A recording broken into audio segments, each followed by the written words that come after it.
Venu sir, can you hear me? Hi, Harish. Sir. Yes, I can. Actually, we are presenting our college-related advertisement day. In fact, we are Okay. the information brochure we are presenting. So we'll start at exactly 2:30, sir. Is that okay, sir? No problem. Yeah, no problem, no issues. Can you hear me? Can you see me? Okay. Yes, can you hear yes, me? yes, sir. Yes. So what we do now, Okay. sir? First, we'll start presenting from our end about your introduction. Okay. Okay. There is an introduction. I mean, introductory slide we prepared here. That we will Okay. present in the beginning, and then we will stop Okay. presenting. Okay. So soon after Sure. we stop presenting from our side, you can start present from your side, sir. Okay. Yeah. Definitely.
We have the voice.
Venu sir.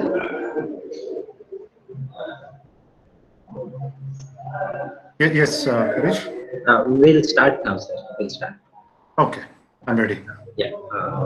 Very good afternoon, dear participants, and a very good afternoon to Venugopal Kallur sir for joining us for the last session of this national level faculty development program on leadership and excellence. This is session number 14 on assertive skills, motivation, and goal setting. An important session. This will be handled by Venugopal sir. Before we proceed further, I would like to present a brief introduction about the resource person. Venugopal Kallur has held various positions both in engineering and management areas across several organizations in the semiconductors electronics industry, both in and outside of India. He has nearly 30 years of experience and is currently involved in education sector. He holds an undergraduate engineering degree from University of Mysore and postgraduate engineering degree from A&M University, Texas, USA. Sir, it's a great pleasure to have you with us for this particular session. I hope the session will be rich with your experience and knowledge. Thanks for accepting our invitation, and over to you, sir. Sure. Thank you. Thank you so much. Shall I start presenting now? Yes, sir. Sure. Just give me 1 second, please.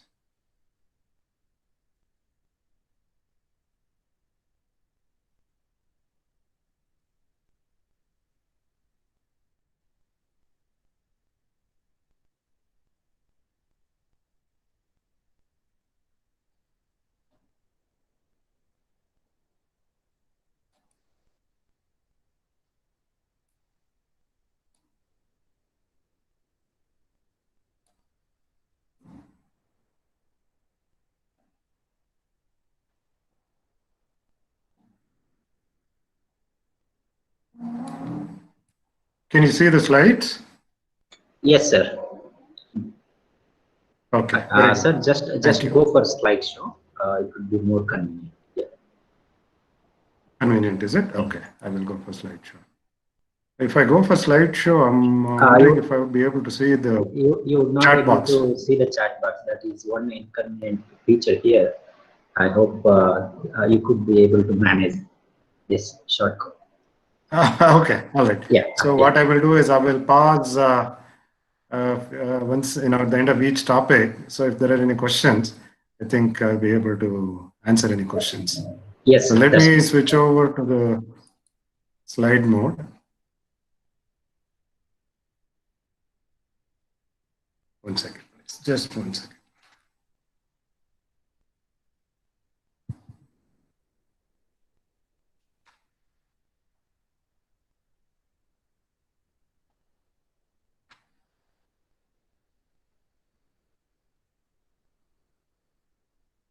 Just for the first slide, would it be okay if I am not in the slide mode?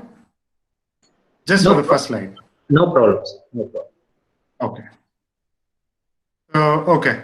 Sorry for the delay. Again, thanks for the wonderful, kind introduction. I consider this as an honor to be presenting whatever limited knowledge I have with all of you.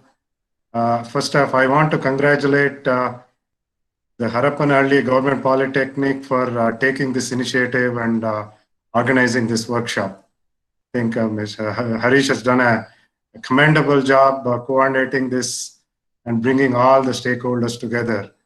I realize it takes a lot of effort to get this going.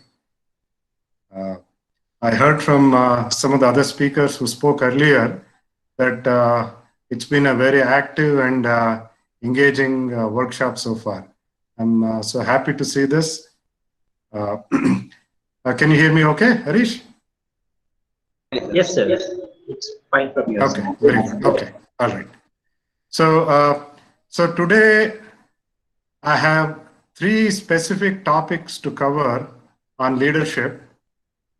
What I will do is I've broken the presentation into 3 parts along these 3 specific topics, which are goal setting, motivation, and assertive skills. Before I get down to talking about each of this topic, I just wanted to take a few minutes to share my impression of what leadership means. It's a very relevant topic for today's society, in my opinion. I mean, you have chosen an excellent topic for spending a week of your time and understanding what it means to be a good leader. Especially, I think this is very apt for teaching faculty. I believe most of the people who are attending the workshop today are from a teaching background. So I have a very special place for teachers in my heart. I'm so happy to be able to share my knowledge with all of you today.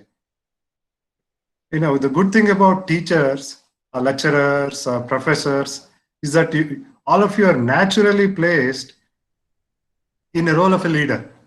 Just because the job is such that, you know, you're guiding a group of young students, probably unlike any other profession.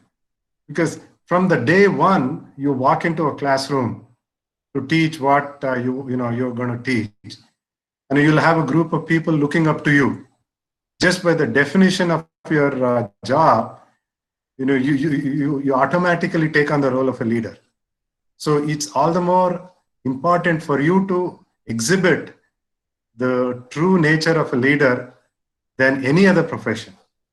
So the impact, the scope of what you can do, especially in the teaching profession, is so vast. Every year you're getting a new group of students, you're getting a new group of people who are looking up to you. So I think it's vast, really. So please, I think this is one area where we really, you know, we have a dearth of people in today's society. Good leaders, I mean. You know, just because you have 50, 20 people behind you doesn't qualify you to be a good leader.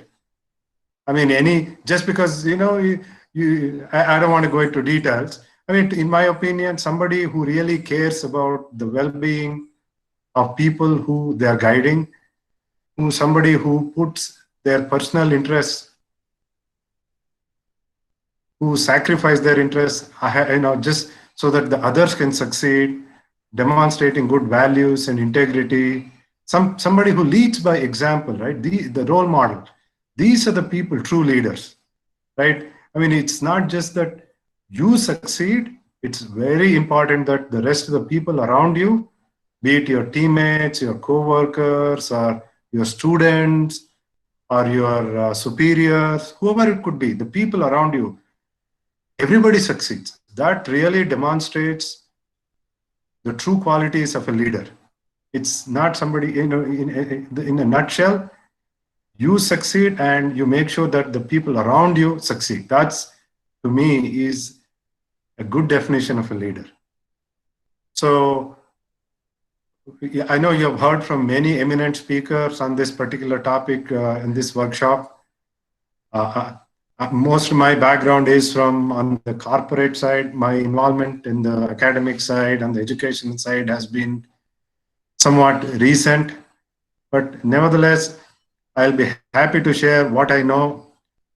What I'm going to share may not be anything new to many of you. You probably have seen this over the internet already, or you have come across it in your professional career.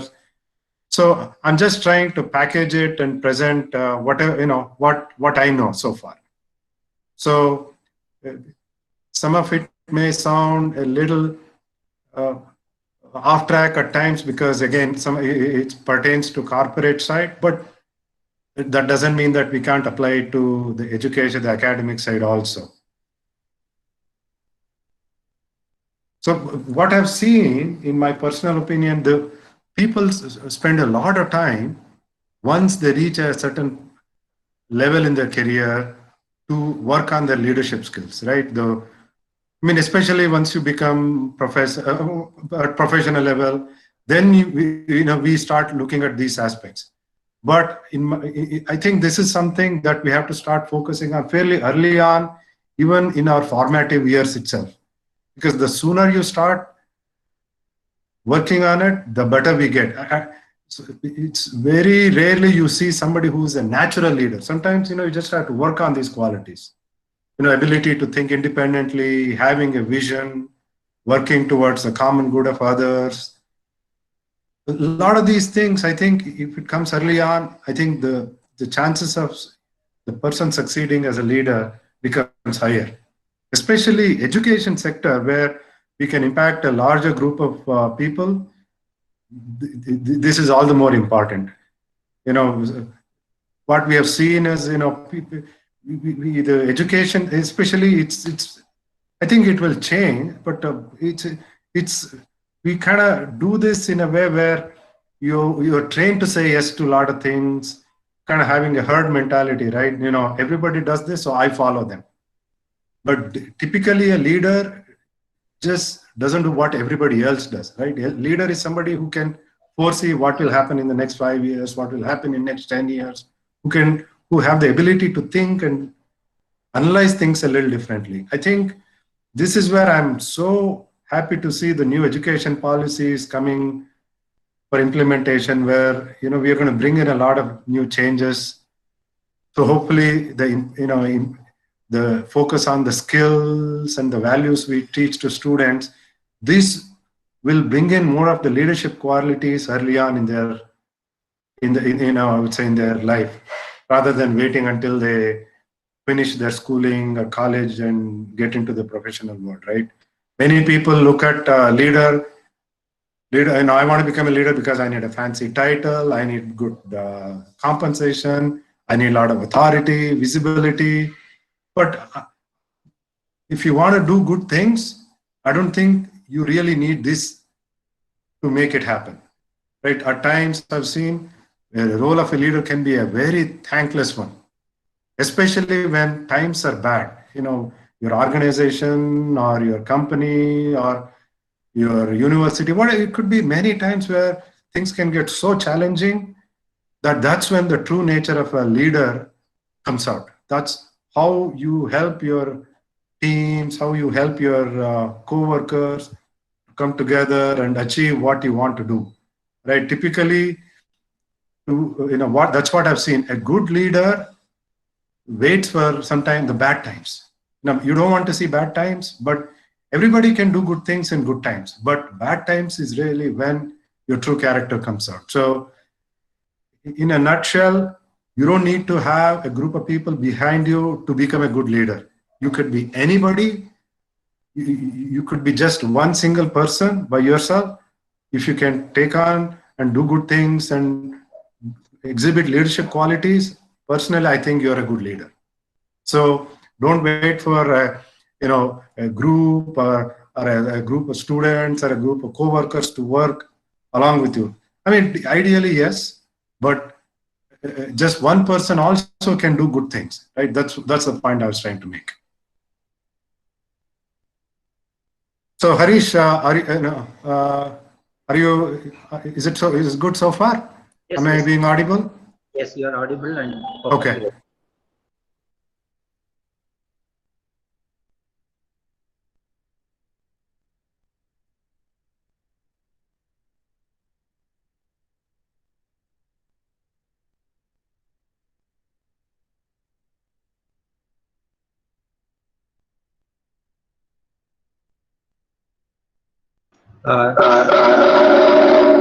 Sir, you have muted your mic. I think your mic has been muted at your end.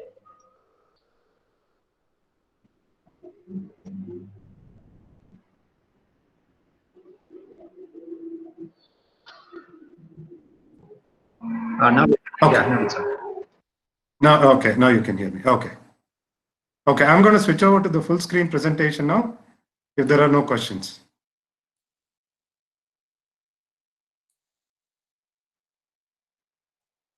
Okay, so getting down to the three topics: the goal setting, the motivation, the assertive skills.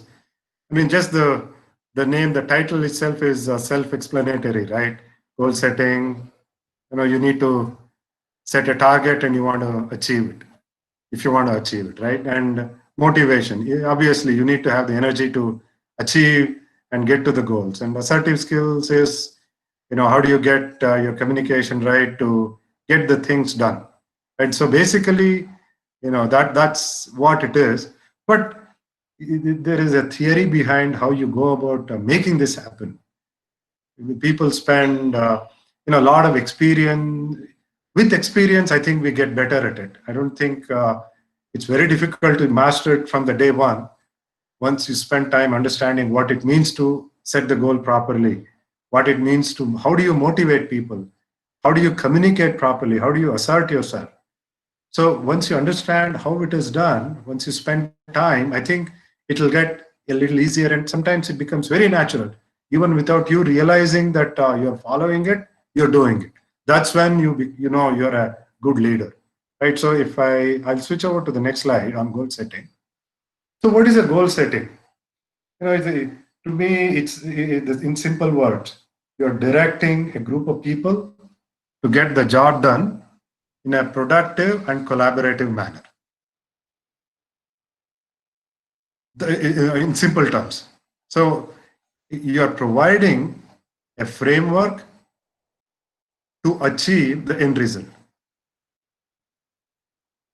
Basically, you know, be it on a project or be it on you know, you may be developing a nice product. If you happen to be in the service sector, you're dealing with many customers on many issues and problems. Or on, let's say, on the education sector, you have an academic year. You kind of divide it and plan your activities. You know, when you want, you know, you have many tests and you have several exams and you have several assignments that you want to distribute. So there is a framework that you want to have with your co-workers, with your peers, that can be used to establish, you know, unless you set a target, this is what we together we want to achieve. Obviously, you know, there is nothing for us to work toward. Just, it could be at an individual level, or it could be at a team level, or it could be at an organization level. All of us need to have a goal. So without a proper framework, nothing happens, right? Typically, you could do it at the beginning of a project, at the beginning of an academic year, or a beginning of a financial year, depending on the industry we are in. So the benefit of proper goal setting will become more visible, especially when we have to monitor the progress of how things are happening over a period of time. And at the end of that, how do you evaluate the work impartially? So ideally, you want to do it based on facts, right? So you don't want to be prejudiced. I know this person is a good worker. I know he or she can do the work well. So I'm going to evaluate the person favorably just because of the prior background. Or sometimes, you know, some person comes, you may have heard the negative things about that person. So even before you start, there is some prejudice that sets into our head naturally that this person has these issues. I'm not sure if that person can do the work well.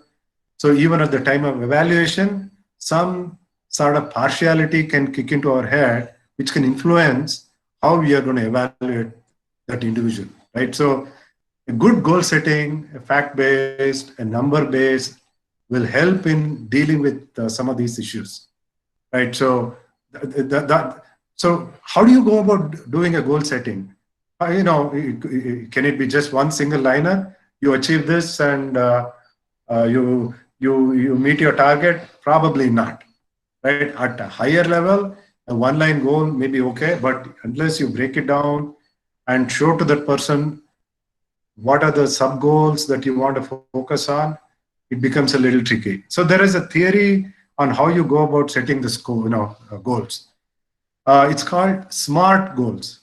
The SMART, SMART stands, it's the first letter taken from these 5 words: specific, measurable, attainable, realistic, and timely. Anyway, this is nothing new. This is not a theory I or any one person or one company has come up with. This is over a period of time, people have realized and they're fine-tuned, and a lot of organizations follow this today.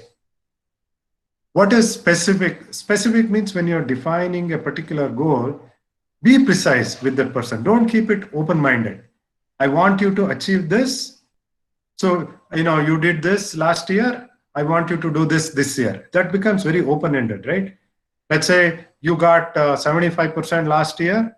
I want you to do better. Probably that's not good enough. So be precise and unambiguous, right? So that person should know what should they work on. And next is measurable, meaning this is something you should be able to measure. Let's say the customer satisfaction that you achieved last year was 60%. I'm just throwing numbers, right? So I want you to focus on making it 75% this year. Again, that is quantifiable. So at the end of the year, let's say from 60, you went to 68%, not 75%. You were able to come halfway in between. And even through the year, you can monitor the person's progress. I gave you the target to achieve 75%. I know you are at 62% this month. See if you can get it to 64% next month. So likewise, by the end of the year, you have achieved the target of 75%, right? So that feedback mechanism, constant monitoring of the person's work becomes a little easier. And person also can hear precisely how he or she is doing in the work. And the third point is attainable. Whatever goal that we give to the person, it should be somewhat within the reach of that person. Because as a person, as a leader, you know what that person is capable of. So, if I were to go take on a sports analogy, the goal that you are going to give to, let's say, a Sachin Tendulkar could be very different than what the goal that you're going to give, I don't know, maybe Lakshman or Rahul Dravid, because each individual works differently. As a leader, you know what for somebody who can score 50 runs, for somebody who can take 5 wickets, you know what the person is capable of. If you can go to tell them, I want you to score 250 runs, without understanding what that person is capable of, then it becomes a challenge for that person. And it can actually demotivate that person. Even before they start the work, I know the goal is so high, even despite I do the best effort, doing the effort, I cannot reach it. So it should not be that it demotivates a person. The goal should never be too aggressive. I mean, if you set it and the person is a phenomenal contributor and the person may be able to achieve it, but keeping in mind, you're looking at mostly above average people, understand that the goal has to be something that person should be able to achieve in a reasonable amount of time, given the constraints. Next is realistic. Again, I kind of touched on this while describing attainable. Capability of the person, right? You put a person who cannot speak well, let's say, who cannot communicate very well. If that person were to put on a sales job, you know this person is not going to do well, because typically a sales job is something where you end up doing a lot more communication. You tend to come out freely with your thoughts. So I'm just giving that as an example, right? So set realistic goals, achievable, realistic goals where the probability of success for that person is high. And last point is the timely one, where when you set a goal, we have to set duration, right? This is something I want you to achieve in the next 3 months or next 6 months or next financial year or next academic year. Without that, then the person may think, I have 2 years to achieve this, I may have 3 months to achieve this. So set it timely. So in a nutshell, keeping the SMART framework in your mind, the goals that you expect the person to achieve as a leader, you set it, and this will help us in defining a good framework for the person to work on.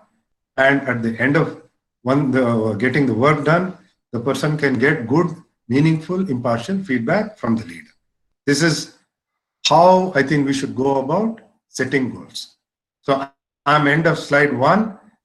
If there are questions, I'll be happy to take. I have 2 more slides for goal setting. If there are no questions, I'll just cover all next 2 slides on goal setting and then open up for any questions and answer. I'll pause for a second if anybody has any questions, please.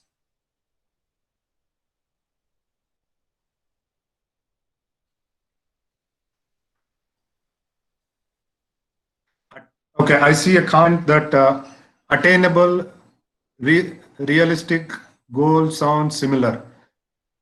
You are right.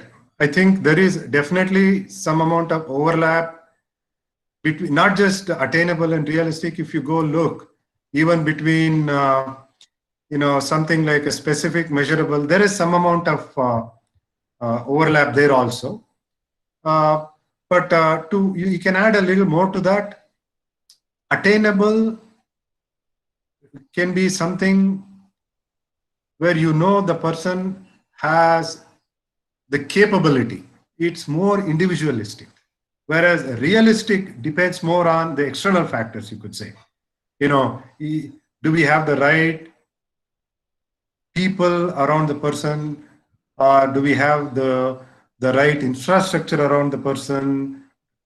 Or is that person too constrained to achieve that? So generally, the way I see it, realistic can be something that a little bit more external. Attainable is something more specific to that individual. So that's kind of how I decipher it, but there is definitely a lot of similarity between the two terminologies.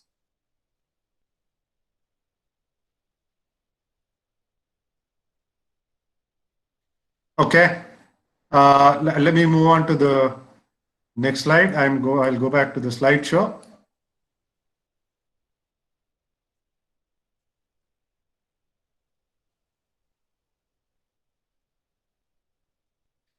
So now, the process of setting the goals.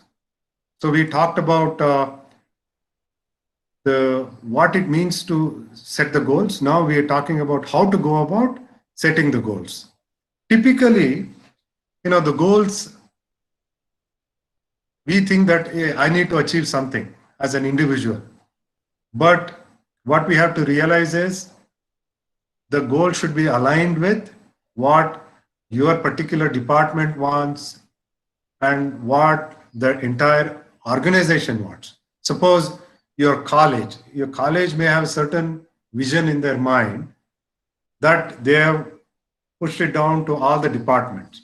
And from the departments, they take the goals which is pertinent to their particular department, and then they take it down to each individual teaching faculty. Right, so that's kind of how the top-down approach works. An organization could have a vision-based goal. So I will give you an example. So today, the government is saying, we need to start implementing the new national education policy, right? That's a visionary goal. The government has said, this is how we want the education sector to transform in the next 5, 10, 20 years. But the document is so generic. Now we have engineering college, we have commerce colleges, we have PU colleges, we have schools.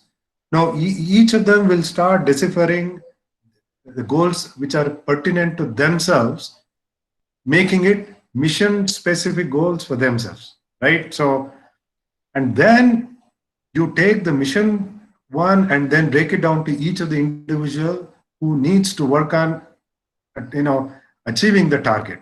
So a government may have said, we want to focus more on vocational skills. So we want to focus more on values, right? So as an individual, you could start thinking like, I'm going to focus more on vocational skills, right? My department. I'm just giving some examples like that, right? So, or you may be working in an industry where, automotive industry, right? So everybody is going towards this new green initiatives where we are moving away from petrol-based engines to battery-operated ones, right? So then that becomes a vision-based goals. Now, if you happen to be working in a company where you're just building big batteries that will go into those type of electric vehicles, then that becomes a mission for your specific department, and you. So this is kind of how you derive the goals.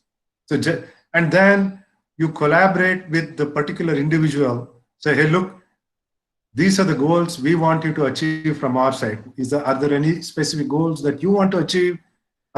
Individually, some people have aspirations. So you that's when it becomes a little iterative, meaning bottoms up. The individual may say, hey, personally, I want to do this also. So you kind of combine both this vision and mission-based goals and club it with the individual's aspiration, and you kind of arrive at a common agreement, or what is called as a consensus.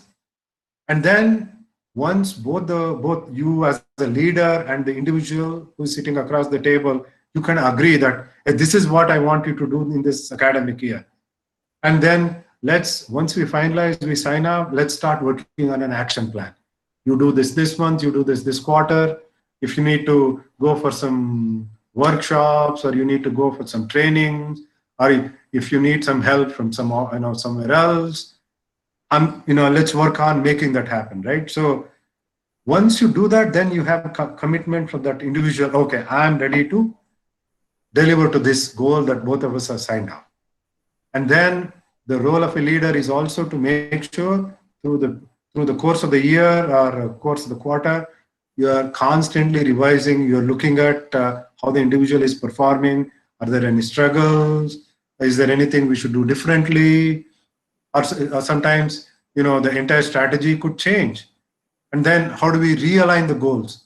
Because what we set out to be, let's say in March, based on something that may have happened to the company or the organization, by September, something could change. We may not be working on the same project anymore for whatever reason. Then you need to redo the goal setting slightly and realignment, right? So this can be a dynamic activity. Just because you go set it in the beginning of the year doesn't mean that it has to stay that way for the rest of the year, right? So again, based on the needs and wants of the organization also. So this is kind of typically how a goal setting process happens and works. So I'm at the end of slide 2. I'll pause for a second if there are any questions.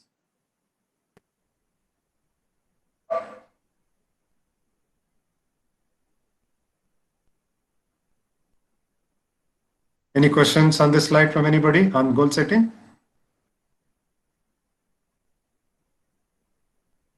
Okay, if there are no questions, I'm going to move on to the next slide, please.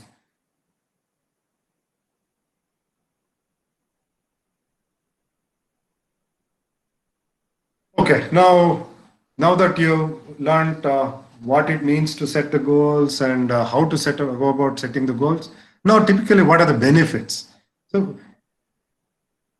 I've kind of categorized this across 4 boxes. When you set SMART goals, how do you, energize, give direction, provide challenge, make you think outside the box. So I'm just going to talk a little bit about each of these boxes. Typically for an individual, once let's assume we are a marathon runner or a long distance runner. Once you start your running, you kind of have the end goal in your mind. I'm going to reach there after next 4.5 hours or next 5 hours. What do I do? So you have a specific target and you kind of start focusing on the road that you're running on. You start forgetting about what's around you. The road becomes your focus. You just start running so that your mind is completely focused on what you want to achieve. Right? At times you're so tired that you want to give up, but you have a goal in mind. Without the goal, then it becomes where do you start? Where do you end? Where do you stop? So you can't just go nonstop, right? So the goal is like a target that you have to, no matter what, any obstacles come and go, but you just keep going, right? So that's what I mean by energizing. So with a good set of goals, you kind of energize to work towards it. Despite all the odds, it brings in a lot of focus to your mind. And when I said obstacles, many of these obstacles are something there are no clear solutions for at the time when they come up, because it could be new problems that nobody has encountered before. So how do you get past it, right? So but creative thinking is where it comes handy. How do you think outside the box? You're stuck in a problem and usual solutions are not working. How do I get past that, right? So again, you have clear goals and you have a way to channelize your efforts, right? Suddenly, let's say you could be working on 5 or 10 different activities, but on one specific activity, you're stuck with a huge problem. I don't know how to get past this. Nobody seems to know. So you kind of, what you do is you deprioritize everything else you're doing, and you have the problem at hand that you want to focus on. Just put all your energy and your talent behind it. I'm going to come up with a creative solution. So that kind of, so again, goals help you to achieve that, and also give direction. Sometimes, everybody, suddenly when a problem is encountered, everybody is trying to find out, hey, what do I do? Where do I go? Who do I take help from? But unless somebody, as a leader, you are the one who's helping the team or people around you, let's do this, let's not do that, right? So that's kind of channeling of efforts and focus will help in getting the right direction for the people working around you, and also providing challenges. So like I just mentioned earlier, last year you achieved 75%. I want you to achieve 85% this year. I want you to achieve 90% if at all you can do it. So the person has a higher target that they can focus on. I know I did 75%. So 75% to achieve that, I don't want to even ask you. But what I want to ask you is achieve 85%. Because every year you keep doing the same thing over and over again, you're going to be stuck at the same place. But every year we have to do things a little better and a little differently so that we can start raising the bar so that we can achieve greater things, right? So, which is generally the case everywhere.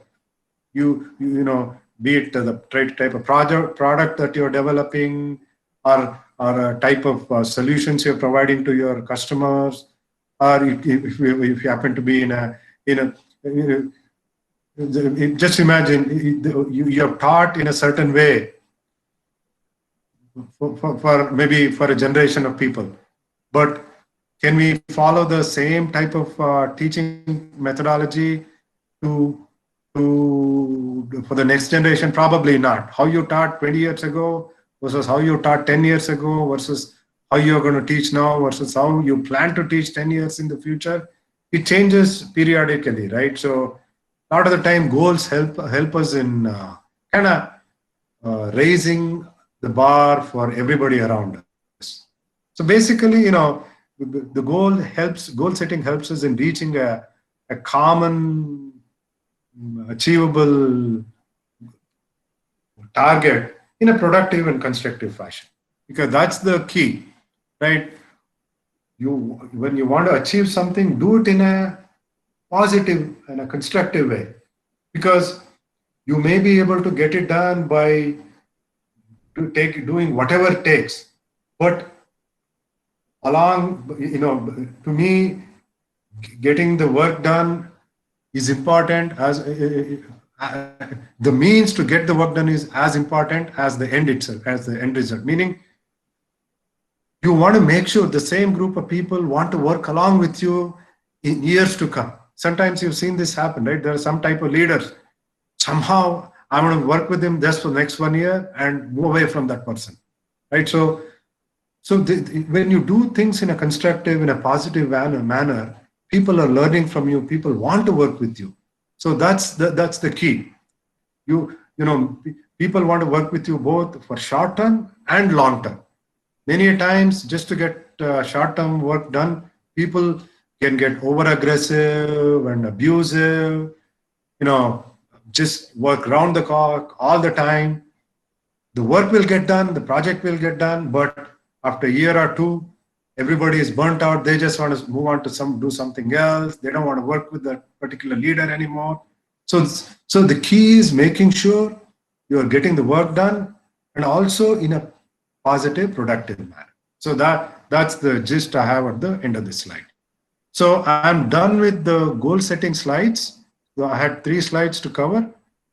Before I move on to the next topic, if there are any questions, I'll be happy to answer them.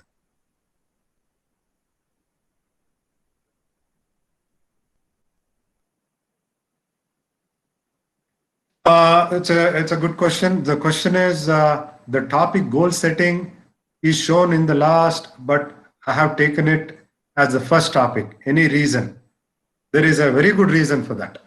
The reason is the order in which things happen. So before you go off and do any activity, what is the first thing you do? You set the goal, right? So talking about goal setting at the end, probably to me, did not make much sense. So that's why I kind of jumbled the topics so that the goal setting, because that's the very first thing you do, be it anything you do, right? Whether you're in academic field or whether you're in engineering field or you're in the service field, you need the definition of what you want to do before you actually go do it. So that's kind of why I took goal setting as the first topic to discuss in this session. I hope I answered your question.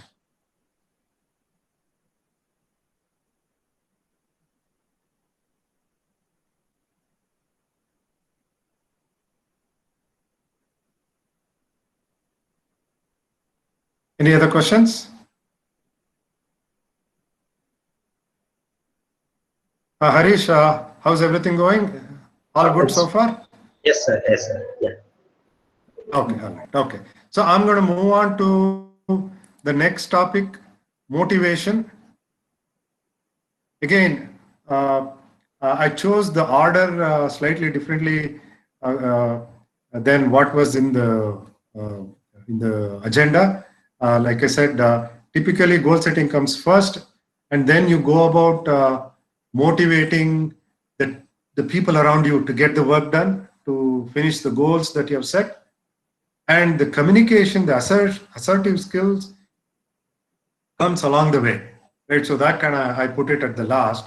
That doesn't mean that assertive skills are less important than goal setting. It's just the order in which I've chosen, that's all. All three are very critical and important topics for a leader, in my opinion. So I'm going to move on to the next topic, which is the motivation. I'm going to switch over to the slide mode. Okay. So like the definition of the word motivation means, it's how you stimulate desire and energy. It is just something I've copied from one of the dictionaries. What does English, the simple definition of the word motivation means? Which stimulate desire and energy in individuals to be continually interested and committed to a job role and makes all the effort to reach the goal. So some of the keywords that I want to highlight in this are the continually. So you see people, you motivate them the very first day. They're so motivated, I'm going to get the things done. First day, second day, third day. But as time goes on, slowly you'll see them losing interest for whatever reason, right? So the key is to make sure the interest level stays throughout the work that needs to get done. I mean, sometimes you come across people who tend to be extremely motivated when things are going well, when suddenly when things don't go well, they completely become demotivated, right? So whereas you see certain type of people, no matter whatever you try, they stay constant. I'm not too motivated, I'm not too demotivated. They kind of stay in the middle ground. So as a leader, it's our interest to make sure you identify the type of person you're working with to kind of try different motivational strategies. Right? I'm going to get to that in the later slides, but I was just trying to describe what it means to motivate a certain individual or a group of people. So keeping them constantly interested, if your project or if your deliverable happens to be a long-term one, especially like a 6 months or a year or 2 years, definitely it takes a lot more effort from the leader to keep them continually interested. And at times, a lot of obstacles pop up, whether there are good solutions, but keep them motivated until we reach the goal, right? So what happens typically, you have a long-term goal, you break it down, you have short-term goal, monthly, quarterly, half-yearly goal, and constantly, keep them motivated. So there are three main factors as far as, what I see. Intensity, effort that goes in by the individual to stay motivated. Like I said, generally, at the start, everything, the intensity is very high. At the end of the month or the end of the week, generally the intensity goes down. But the key is to make sure the interest level generally stays high most of the time.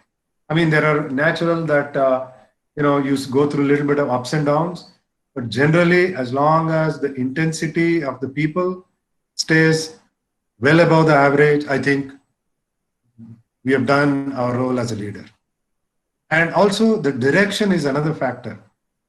The means to get the job done. Like I alluded to this earlier. Don't get too overly aggressive, especially when you're on aggressive, long-term projects. Just like I go back to my earlier analogy, typically a marathon runner, many times you see them constantly maintaining the same speed.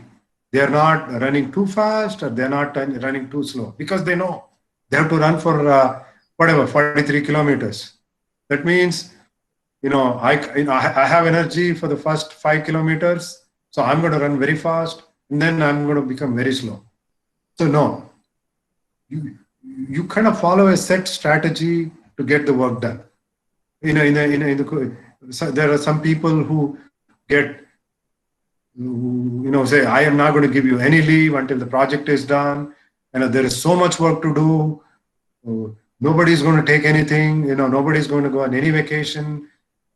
But that makes sense for a short-term goal. If you happen to be like in a long-term project, you got to pick where you want to get aggressive and where you want to slow down a little bit. So as a leader, you kind of have to assess the nature of your teams, your co-workers, the mood of their where they are they feeling a little frustrated? How do I bring a little enthusiasm into them? So typically the leader should be able to assess those things. And persistence, right? Sometimes it's unfortunate, some projects you just non-stop, there is something or the other, challenges keep coming. You finish one, some new obstacles. You finish that, some other new obstacle. It's just sometimes, it's just a bad luck, so you could say. So keeping the focus all the time to stay motivated is also equally important. So I would say these are the three main factors motivation is kind of based on in making sure the teams stay motivated throughout the work, work project. I'm going to pause for a second. Any questions?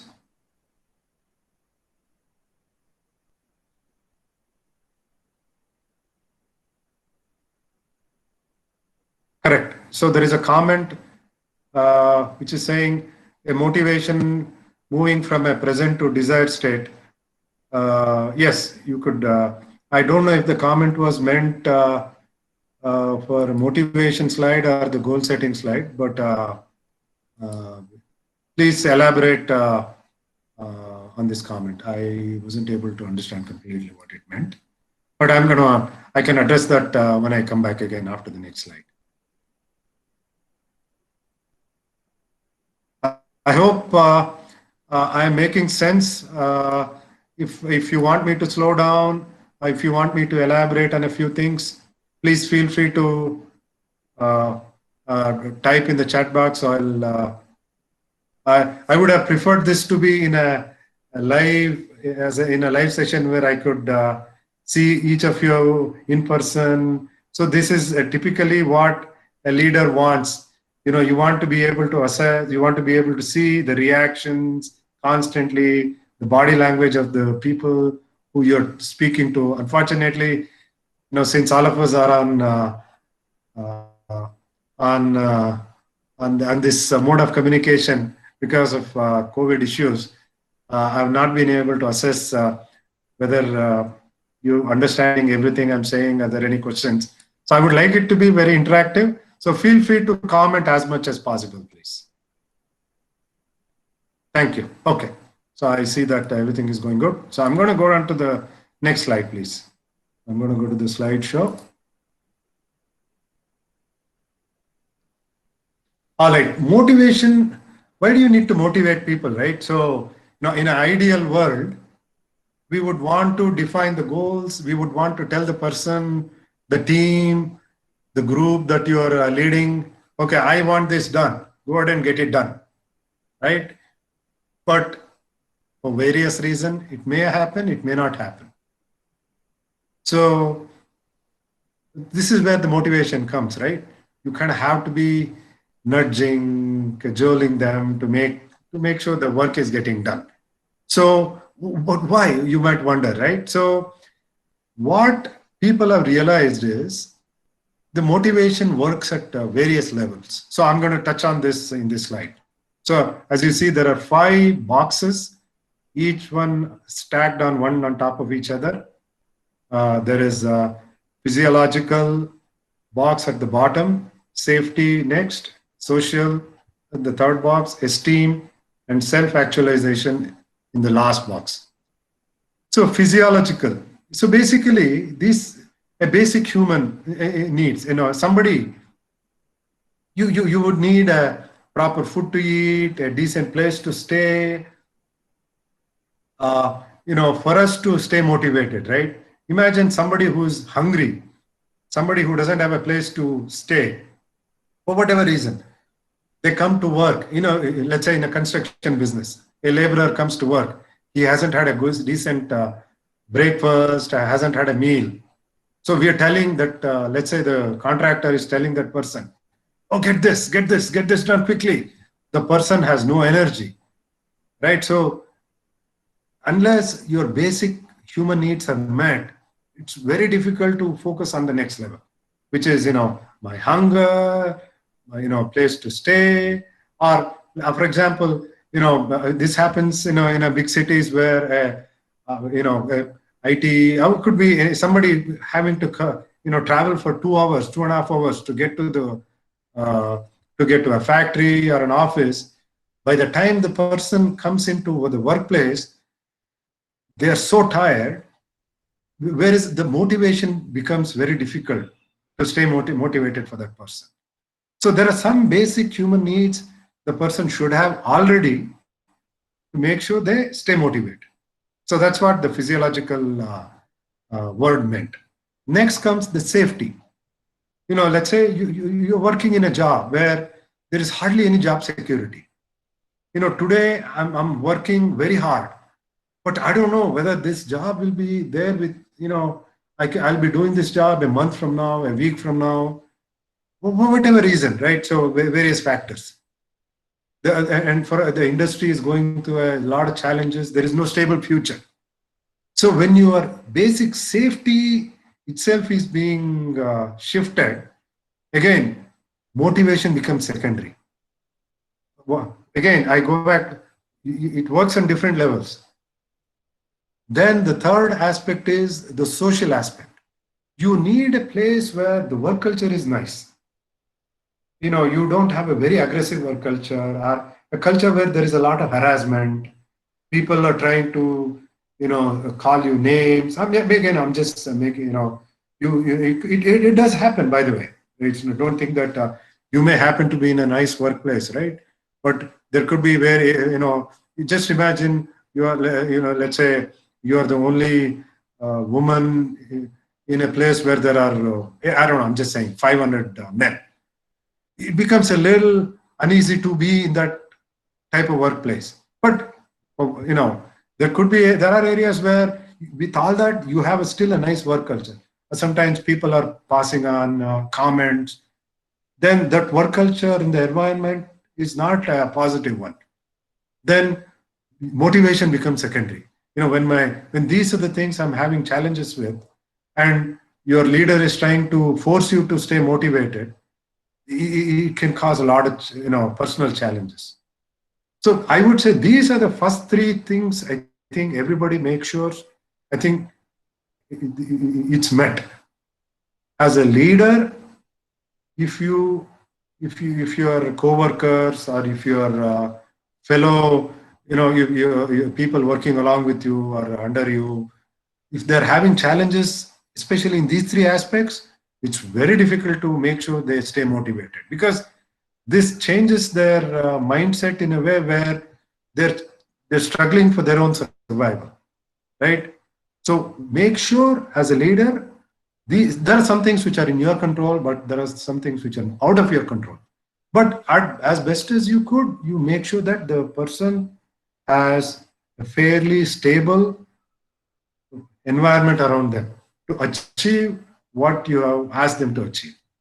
And the next two, esteem and self-actualization, this is where we can work on it. Assume the other three, yes, I think a lot of other outside factors play a role, but the next two, I would say a leader can really focus on that. A person, right? Recognition is something everybody craves for. Meaning, I've done work well, I want to be recognized for it. I've taught a certain subject well. Everybody, all the students have done extremely well. At the end of the academic year, college has come out with results with flying colors. Especially one individual teacher, let's say, has made a huge difference. I mean, it's natural for that individual teachers to be recognized, a pat on the back or some sort of award, or something to showcase that this particular faculty has contributed well to achieve this result, right? Everybody craves for that recognition. So as a leader, make sure that happens in a timely fashion. So the people also, and the next one is, they should have a sense of pride in achieving what they are set out to do. This is something, I know I'm going to build this product and my company will ensure that this will not break down for the next 5 years. I'm just, again, making up numbers. So you are doing everything possible to make sure that the product doesn't break down for the 5 years, right? So then you can, once you have built that pride into them, they will work even harder to achieve a high quality product, right? So that you kind of have a high esteem, you install a high esteem in each of the individuals to motivate them. And the last one is the self-actualization is sort of more on the career advancement, right? So the person has done well, so you kind of promote them, you get them to the next level in their career, which comes with better compensation, better title, whatever, right? So that's another key aspect of making sure the person stays motivated. Sometimes it so happens somebody is working very, very hard, 5-10 years, they're not seeing any sort of promotion, any sort of salary increment, whatever it could be, right? Then it becomes it becomes a very big demotivating factor for them. So as a leader, keep your eyes open for making sure, especially individuals who are doing well, make sure that they're well taken care of.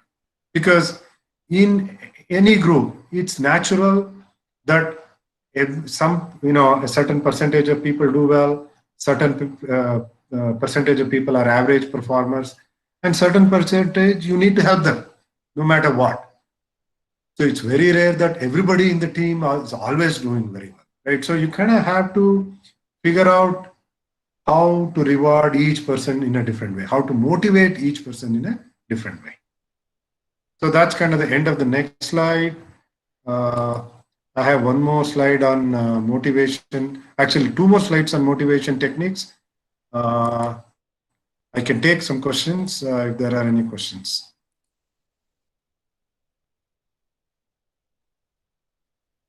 So the question is self-actualization level not an inner state of affairs?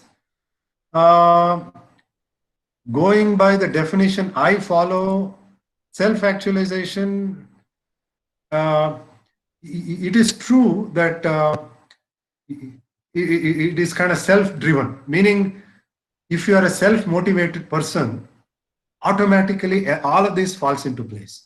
Meaning, at times, if you are a self-motivated, you don't need some other person to be motivating you to do something, because you're already driven by yourself, right? You don't need somebody to be telling you do this, because you're the type, you will go figure out the solutions, you'll go get the information you need to get the work done. You will go seek the solutions, you seek inputs. So in a way, yes, you're right. A part of a big chunk of, a self-actualization is about, it is driven internally, but at the same time, if you're not seeing the results constantly, meaning results in terms of getting the work done is one part, but in terms of return from the other side, from your leader, if you're not seeing the right type of responses, it can very easily become a demotivating factor. So that's what I meant by, as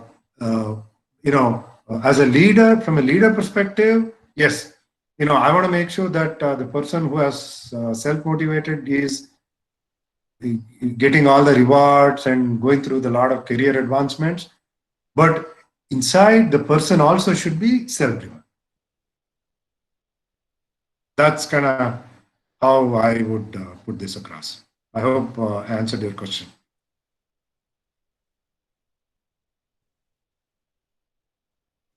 Any other questions? Okay, I'm going to move on to the next slide. Actually, next two slides I'm going to go through quickly because some of it I've already touched on it, but I'll try not to spend too much time on it. So there are different techniques to motivate people. First and foremost is definitely, you want to make sure the person is well paid, right? So that's probably everybody, that's natural for everybody to expect that. I'm somebody who's doing well. I want to be compensated very well. I need a good salary, but salary is not the only part. Typically organizations do it in different ways. Sometimes they say, okay, 100, you get 100% salary. On top of it, you were to achieve a certain target, you get 10% additional salary as a variable pay. And you maybe also qualify for a certain bonus. If you happen to be in a sales type of profession, you also get some commissions, right? So incentive comes in the form of in various forms. There are people who do profit sharing in small companies where your salary may not be very high, but if the company or organization makes a lot of money, you get a part of that profit. There are also, if the company is doing well in the stock market, you also have stock options, which forces you to employ to work harder than to make sure that the stock prices are doing well for the company. And there are cash awards, recognitions. So typically, these to me, this is one of the key technique to motivate somebody to do well. I think most of you may be well aware of it. But what I want to do is I want to also touch on a couple of other techniques also people pay attention to, other than salary, to motivate them. So motivating somebody, that is the next part, motivating somebody by job design. So what does that mean, right? So you need to make sure the person's skills matches with the job description. Just because somebody is motivated doesn't mean that the person has the right skill to do the job. Again, I'm going to come back to the teaching faculty. If you happen to be, let's say, not a great communicator, so doing well in teaching job, it becomes, the chances of success becomes very less, right? So if you are not a good communicator, probably teaching is not the best, right, ideal profession for you. Right. Likewise, if you're somebody who excels in taking care of customer survey, taking customer requests, solving them, you should kind of have, ideally the person should be placed in a service-centric industry. So no matter, you may be paid well, but if you don't have the skills to do the job, pay itself will not, because you're so frustrated getting the work done most of the time, pay itself will not help you, right? So at times like this, what do? So you kind of help the person to move to a slightly different job, right? Or you rework the type of job the person may be, depending on the skill set the person might have. I mean, typically a lot of this happens in companies, and also sometimes some of the people want more empowerment, right? Sometimes there are these concepts called micromanagement, and some leaders do that too. If they're not trusting their employees or the people around them, they tend to probe them every hour, every day, just to see how they are doing, which can be a little frustrating to the individual, right? So at times, if the person is responsible, the person is trustworthy, some amount of empowerment. Hey, I'm going to give you this work. I expect you to complete this by the end of this week. I'm not going to come to you. I have trust in you to get the work done. So that acts as a motivator for motivating factor for that employee. Hey, my leader trusts me to do this, so I should do this work without any issues, right? That's kind of one way to motivate somebody. There are two other techniques also. I have jumped to the next slide. By some people like to take on challenges. Again, it depends on the type of person the individual is. Especially the first two points, generally, in my opinion, apply to employees at junior level. But if you, as they move, as they take on more experience, as they become more senior, I think, in my opinion, the next two techniques apply more to senior folks. Because again, many of them would have financially, they would be secure, they would be well rewarded, they have a good name in the organization, they have the right job that they're working on. So then how do you motivate them, right? Then you start challenging them. Like, you've achieved a certain goal, but throw more and more challenges at them, right? Sometimes the junior employees can work on mission-centric goals, whereas the senior employees can go off and do vision-centric goals. The industry or the organization, what should we do next 5, 10, 20 years, right? So this is where I think you start showing them, hey, we are going to challenge you. Are you somebody who likes challenges? And some people, they like take on new type of roles where nobody else wants to do. So you kind of, you motivate them through these type of activities. And of course, last but not the least, I talked about it earlier. There are some employees who are very picky about how they are appraised, meaning how they are assessed. They want the assessment to be done in a they think that if I'm assessed well, if I'm treated fairly, I know this is a good organization that will take care of me in the longer run. But for whatever reason, this organization, for whatever they are prejudiced against certain type of individuals, they only help only a certain group of people.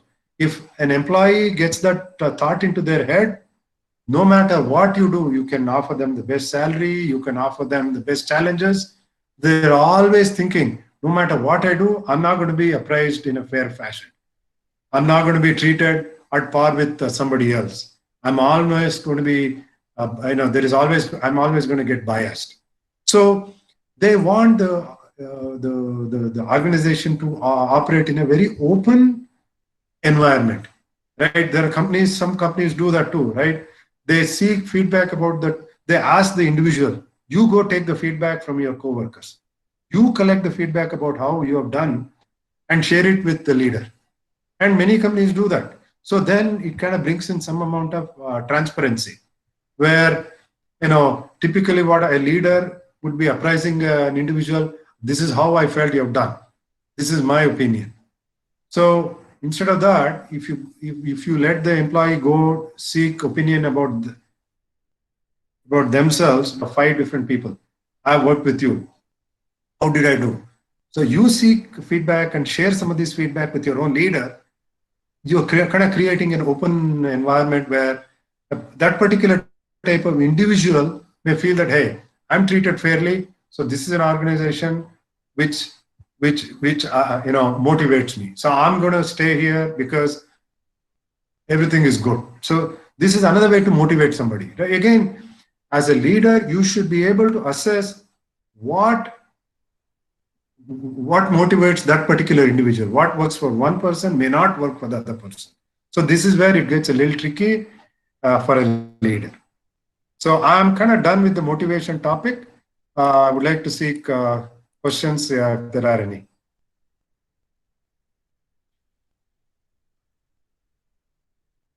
So the question is, appraisal demotivates seniors.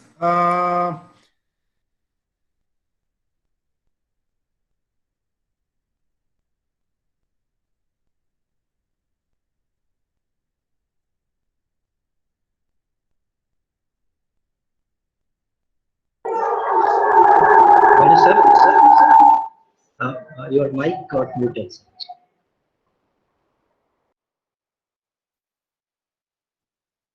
Can you hear me now? Yes, yes. Okay, all right, good. Okay. So the question was appraisal.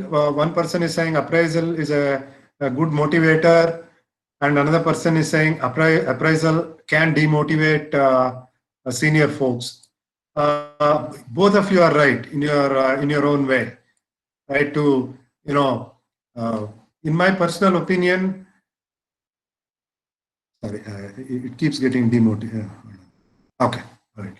So many people, I've seen this, many people think that I'm not being assessed well. I see my coworker, he's getting more money than I am for whatever reason, right? Because they don't know that coworker may be doing better work than them.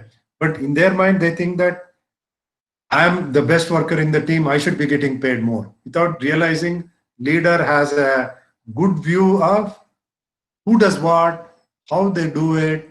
So some people think that it's not fair.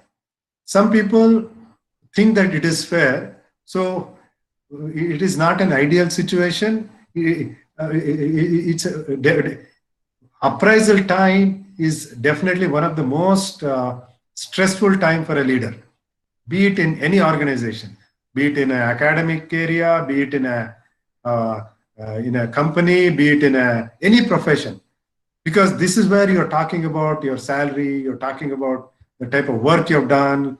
So there could be, sometimes it can go very negative, the person becomes very defensive. So again, this is where the goals play a key role. Hey, look, we agreed on this goal. Numbers, specific facts, right? So that makes it a little easier to appraise somebody in an open and honest fashion. So this is where I think everything is kind of interlinked, right? Goal setting, motivation, and then of course the assertiveness in how you communicate with your fellow workers. So all this is kind of interlinked and good qualities for a leader. So the question is, another question is, a type of motivation differs from person to person?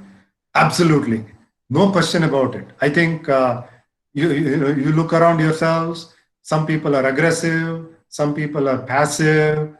For some people, money plays such an important role, but for some people, it is the title and the responsibility. For some people, it is the visibility. For some people, it could be as simple as how close the workplace is to my residence. I've seen that, where I can walk to my workplace.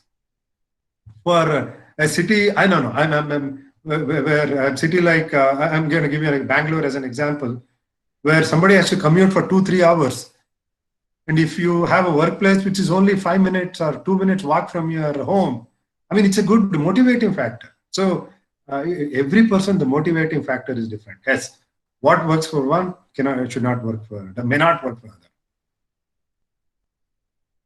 So another comment is motivating people is key to success at work because no one can achieve anything alone and need the help of others. Absolutely, no doubt about it.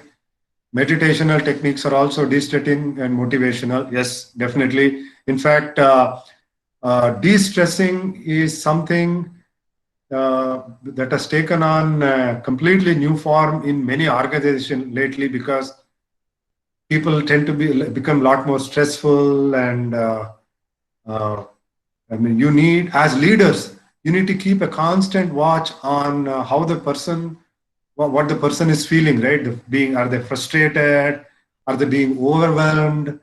Are they, the ability to assess somebody, ability to gauge somebody is another quality all leaders should possess.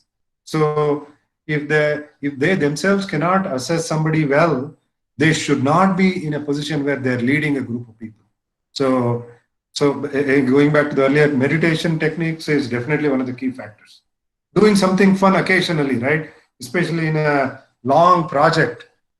Like I said, every day, keeping somebody motivated every day for 365 days a year is very difficult, because understand what the person may be having some family issues, the person may be having what are health issues. So first address that problem first, and then work on the motivation part, right? If a person could be sick and the person is having some family, and so meditation is definitely one way to address it, but there are various other ways to also to kind of de-stress people. Okay. I have one more topic. I have 15 more minutes before the end of the presentation. Let me move on to the assertive skills. I'm going to go back to the slide mode. Okay. So assertive skills, people, it's a common misnomer. Assertive skill means I need to be very aggressive. I need to be loud. Probably not. In most cases, that is not the case at all. Assertive skills, especially for a leader, it means, I need to openly, clearly communicate what the other person should achieve,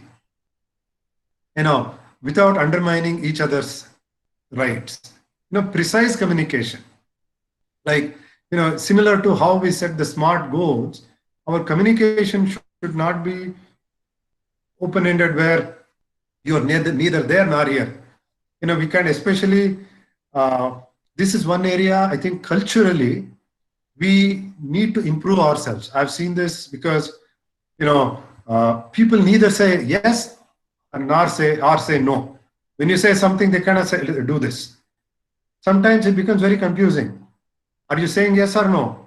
I don't understand. So you need to be very clear. I have told you this. I want you to do this, get this work done. And here are the dependencies. Check with the person. Did you understand everything? Did you understand the timeline? Did you understand the dependency? Did you understand exactly when and you expect the other person also to come back with a clear answer, right? The person, sometimes without realizing, the person may say yes. Yes, because a leader has asked the person to do something, the person will automatically say yes, which is typically the case, because saying no in our culture is seen as a sign of weakness. No, the moment you say no, that means you are incapable. You're not capable of getting the work done. That is not true, right? Let's say reasonably, a work needs to get done in 30 days. But suddenly a leader comes back and says, I want you to get this done in 10 days. Obviously, the first response that should come out of your head is no. But there is a way to say no also, right, from the other person. Here, the reason I cannot get this done in the next 10 days is because you expect this to be done. Typically, it has taken 30 days. If you want me to do this in 10 days, I need the help of 2 other people. Can you provide me the help of 2 other people full time? Or I'm going to work on weekends or whatever. I'm going to work on Sundays. I'm going to work on nights. Will you enable me to work like that? Or the other thing is, there are the dependencies. If you help me take care of these dependencies, maybe I should be able to get this done in the next 10 days. So this is where I think an assertive skill is not just something a leader has to possess. Even the other coworker or an employee has to also possess this assertive skill where I'm clearly communicating whether I can do the job in a particular time manner or not. So that's precisely what an assertive communication skill is. Many a times, I think, I'm kind of touching on the third point here. I'm not talking about just the professional work environment. Even if you look in your own personal life, I think this is a skill that becomes very handy because we never say no. People are calling us for many functions, or your relatives or your friends are asking you to do a lot of things because you want to be nice, so you are trying to help everybody, but you are overburdening yourself by not saying no. So one way is you can say no, or there is another way of saying no. Hey, look, I want to get the work done for you, but I'm already doing this work. It will take me 3 more days. I'm going to get to your work on the fourth day. So be precise in your, being sometimes being nice, trying to be likable all the time. It becomes a liability, especially in the case of a leader, because everybody wants to take favors from you, right? So everybody is jumping on you. So as a person, sometimes you need to be, you need to come out saying, hey, look, this is something I cannot do. I cannot do this because of so many dependencies. So many times, personally also, we have seen this happen in many of our projects also. You have engineers working with you. There is a project, there is an aggressive deadline. So you communicate to them upfront, they will all say yes, they will work hard. But as we get closer to the project deadline, we are seeing you're struggling to meet the deadline. But if the person doesn't have an open communication channel, they'll say, I will figure out a way to get this done. I will figure out a way to get this done. Until the very last day, it won't get done. Then as a leader, you lose your face. As a person who is working along with you, they lose the way. Or if you're supposed to deliver the product to somebody else, they become disappointed. So to avoid all these things, generally keeping an open, precise communication skills across all stakeholders is the best way to make sure things are happening smoothly. So that's kind of, in a nutshell, what an assertive skill is. Sometimes you need to have good listening skill also, because the other person may be saying something, but their facial expression or their behavior may be saying something else. They're saying yes, but it happens all the time, right? The words coming out of the person's mouth is one thing, but their eyes, you can make out, hey, this person is actually lying. So this is where, as a leader, you should have an ability to listen and carefully observe the person's nature also. Then your assertion skills have to take over. Look, I know you're struggling in this. I can help you here. I know you don't want to take help, but based on my experience, this is one area where you should listen to me, because I'm probably a little bit more experienced. I've gone through this many times. So this is, again, an example of an assertive skill, right? So in a nutshell, these are some of the ways you can describe assertive skills. I have 2 more slides. Any questions on the assertive skill?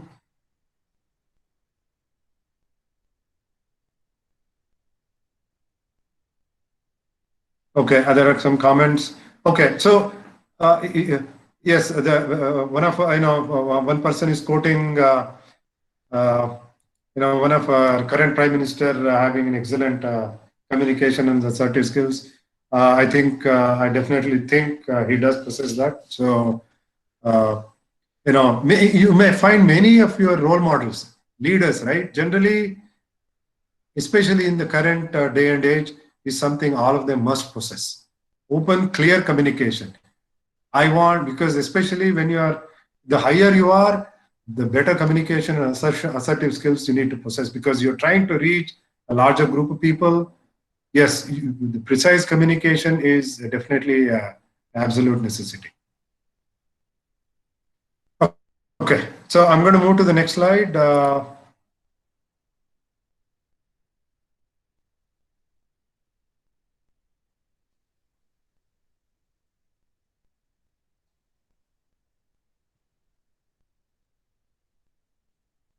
Sorry, I'm having some little problems with my presentation. Just one second, please.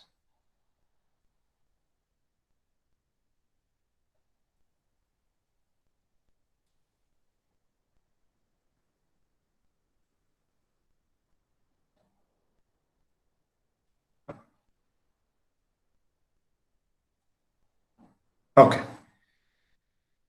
Can you see the slides, please? If somebody can respond to me. Yes, sir. Yeah. Okay, good. Thank you. Okay.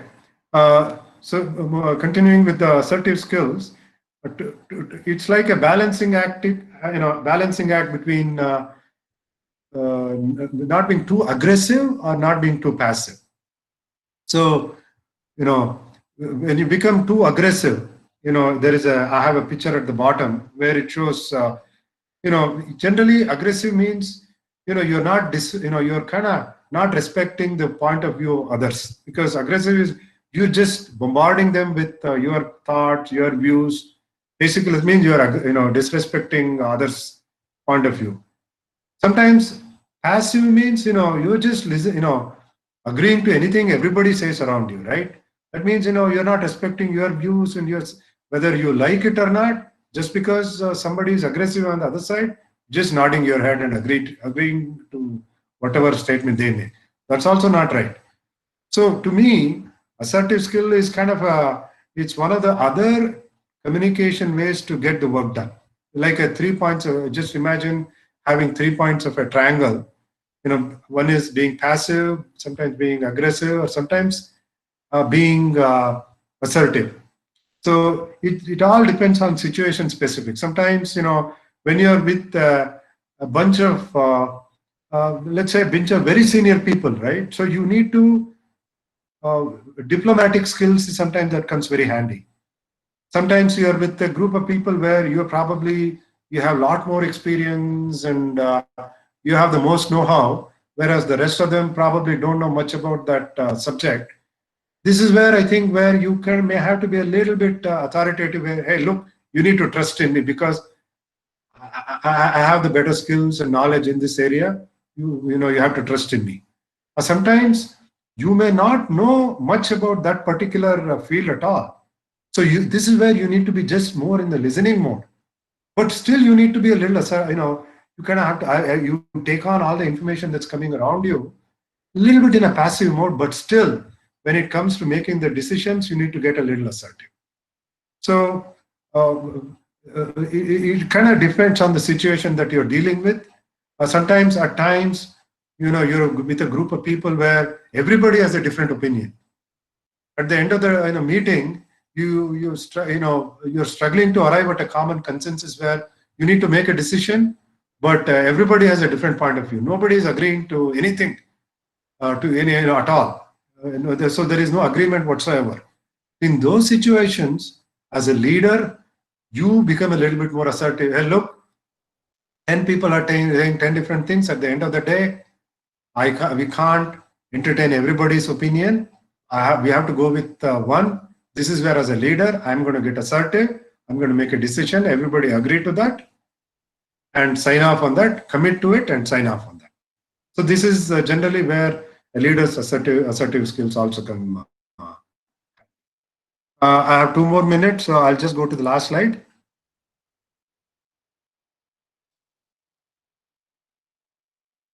So typically, when you're when you're demonstrating these assertive skills, there are certain behaviors that you need to kind of have you show off. That will make it easier. That makes it easier for the other person to understand what you're trying to say, right? Generally, I'll just I'm kind of touching on the bottom half. You control your emotions, because being too angry or being too sad or happy, being too emotional when you're discussing, especially during the time when you have to be assertive, will not help the cause. Keep your emotions in check. Modulate your voice. Don't make it too high and too low. Keep it business, business centric. Maintain a certain posture. Especially the person is watching you, right? So your facial expressions, it should not come out as you're angry. You're trying. So there are certain behaviors you should demonstrate to, especially during when you need to be a little assertive. These are some of the things that will help you in making it better. So if there are any questions, I'll be happy to answer. I think I'm done with my presentation.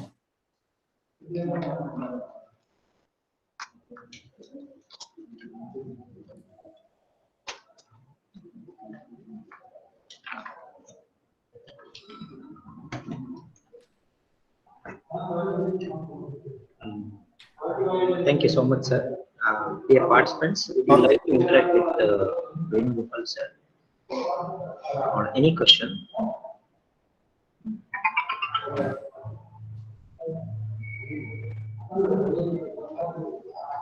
So if anybody has any questions that you want to ask me later on, feel free to send an email. I'll be happy to be in touch with you and clarify any doubt you might have. Thank you. Thank you so much, and thanks for listening to my presentation.